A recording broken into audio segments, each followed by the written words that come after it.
Hi, welcome to First Chapter Friday. My name is Lucy, and the book that I am going to be reading, the first chapter of today, is called The Insiders by Mark Oshiro. This is the story of 12-year-old Hector Munoz, who is a self-described theater nerd. He is Mexican-American and has just moved from San Francisco to Orangevale, California.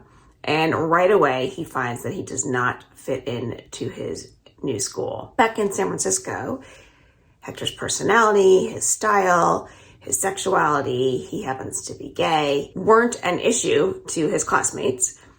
In Orangevale, however, Hector gets bullied for some of these things. There's one person in particular who is a very aggressive bully towards Hector and is making Hector's life really miserable. Suddenly, when Hector needs an escape, a magical door appears in his school in the form of a janitor's closet. It says janitor's closet, and he's just trying to hide from this bully. He goes in there, and there is an entire world in this closet. So the inside of the closet changes. The closet location changes. There's always a glass of horchata, which is Hector's favorite drink, available for him. In fact, a whole pitcher of it in a fridge. It's a very comforting place to him and is not merely a janitor's closet. And he starts to meet some other kids there, kids who go to other schools in different states.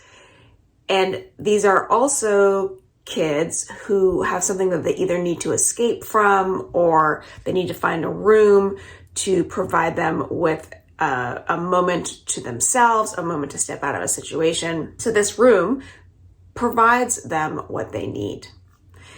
And it exists to also bring them together. There are three of them, Hector and two friends, and they get to know each other in the closet. They get to know each other across time and space. And they learn from each other, and they also end up helping each other. So they learn how to be a good friend. Hector feels like maybe he's making some friends outside of the janitor's closet.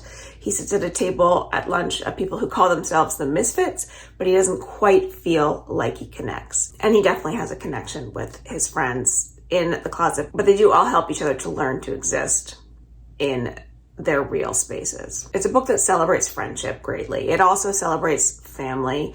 Hector has very supportive parents. They are a big part of this book, and food is a big part of this book. His parents are always cooking. Hector's grandmother is trying to teach him how to make tamales. It's his grandmother's horchata that he's drinking in the closet. So food does play a big part in this book. And it's also an adventure story. These group of friends who end up in this closet because they are outsiders find a name for themselves called The Insiders.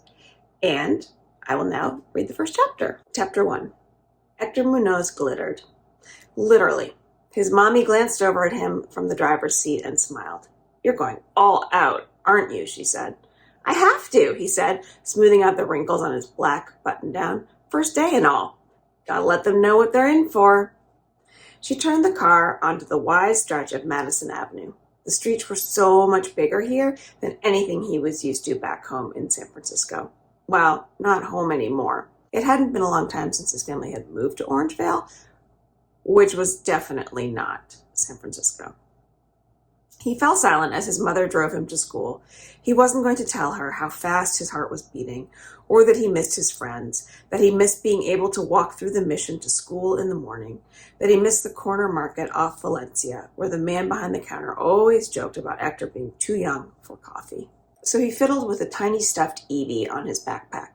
He zoned out while staring at all the strip malls and gas stations and drive-through restaurants as they passed by. He flicked the tiny bells he had sewn into the top strap of his bag.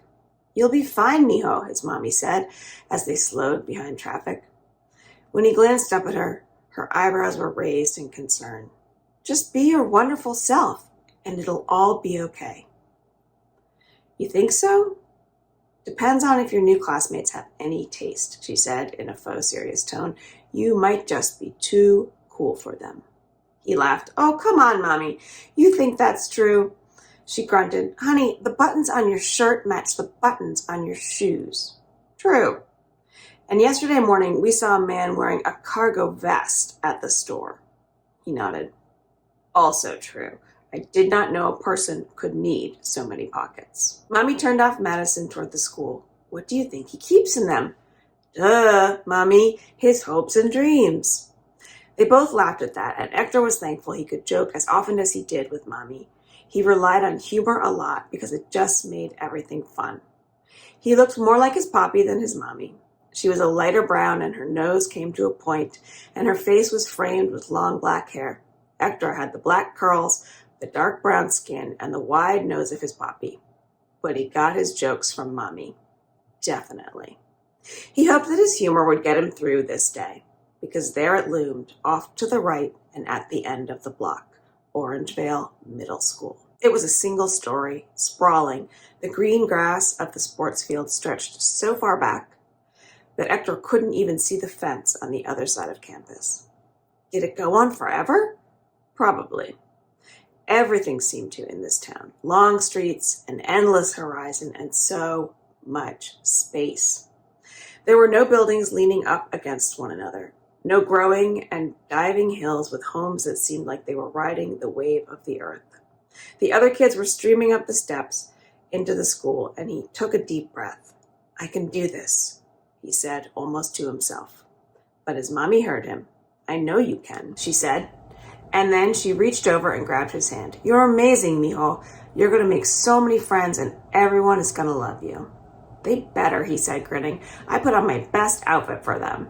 Go impress them, she said, then kissed him on the forehead. Be the Hector I know and love. It's a new stage, he said, and this is opening night. That's a neat way to think of it, said Mommy. You going to join the drama club today? If I can find it, he said as he opened the car door and jumped out. Poppy's picking me up, right? She nodded, and Hector blew her a kiss. He shut the door. She drove off.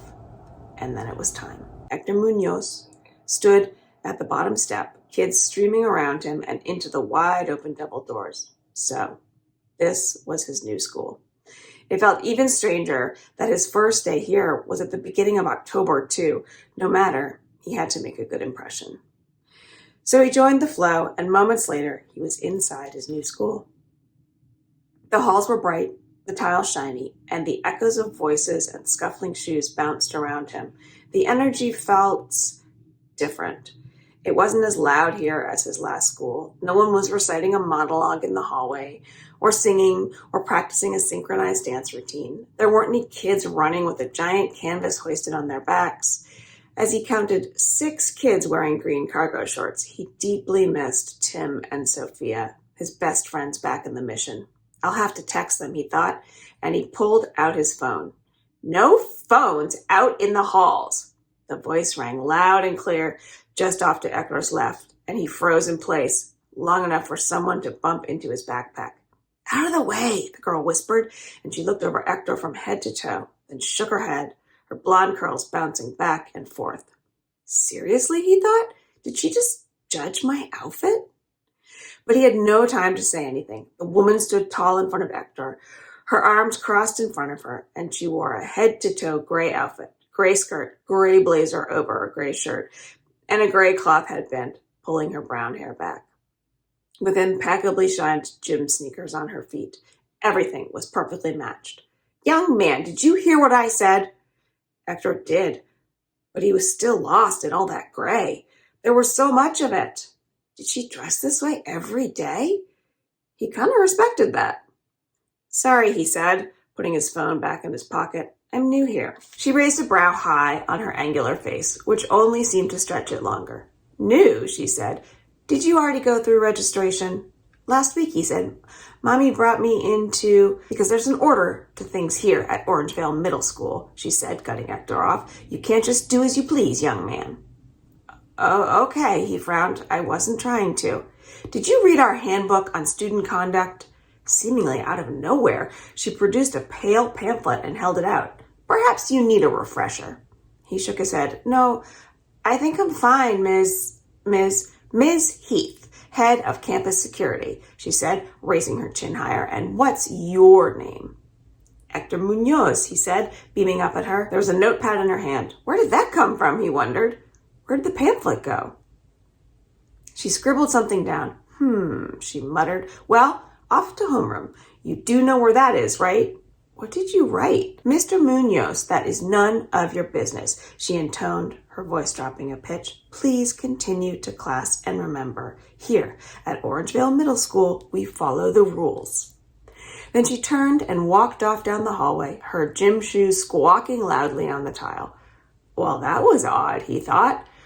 Why had she singled him out? Sure, he was new. Still, it wasn't the best start to his first day. A bell rang out. It was flat, an even tone, low and boring. Miss Heath was still walking away, so he peeked at his phone. His homeroom class started in 5, and after that, he'd meet all his new teachers, all his new classmates. Maybe there'd be a kid obsessed with musicals, or even someone who just liked drama. At this point, he'd take someone who had visited a thrift shop once in their life. He just had to find his people, right? Hector stepped into his noisy homeroom class, believing that it could only get better. And that is the end of chapter 1. That little chapter gives you an idea of the narrative voice in this book too, which is pretty funny. There's a lot of humor in this book. Hector's definitely funny. The way it's written is very funny, and the insights we get into Hector's mind can be very humorous as well. It was a fun, adventurous, somewhat magical story, really about friends and family and finding yourself that I really liked. And I recommend that you give The Insiders by Mark Oshiro a try.